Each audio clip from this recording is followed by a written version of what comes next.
ඔයාලා සාදරයෙන් පිළිගන්නවා Netusha Tech Lab YouTube channel එකත් එක්ක. ඉතින් අද අපි කතා කරන්නේ ඔයාගේ ෆොටෝ එකක් ෆයිල් එකක් කිසිම ඇප් එකක් නැතුව ආරක්ෂිතව ඒකට ලොක් එකක් දාගන්නේ කොහොමද කියලා. ඉතින් වීඩියෝ එකට යන්න කලින් ඔයාලා තාම subscribe කරලා නැත්නම් subscribe කරලා එකතු වෙන්න. ඉතින් ඔයාලා මුලින්ම ඔයාලගේ මොබයිල් එකේ ෆයිල්ස් ඕපන් කරගන්න.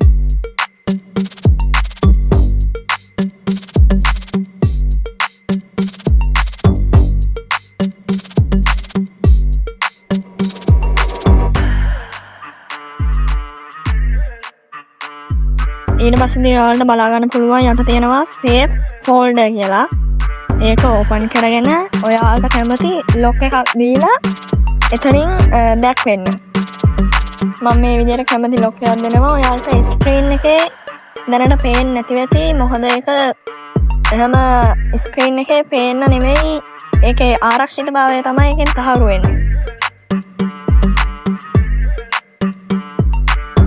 දැන් මම මේ විදිහට මට කැමති ෆොටෝ එකක් සිලෙක්ට් කරලා උඩ තියෙන තිත් තුන ඔබලා යට තියෙන move to save folder කියලා. අන්න ඒක දෙනවා. ඊට පස්සේ ඔය විදිහට ඔයාලට දැන් black screen එකක් තමයි පේන්නේ. ඊට පස්සේ ඔයාලා දීපු lock එක ගහලා ඔතනින් back වෙන්න. ඊට පස්සේ ඔයාලට ආයෙත් එකෙන් lock එක ගහලා බලා ගන්න පුළුවන් ඔයාලගේ ෆොටෝ එක ආරක්ෂිතව එතන තියෙනවා. ඉතින් වීඩියෝ එක හොඳයි නම් like කරන්න, share කරන්න, comment කරන්න.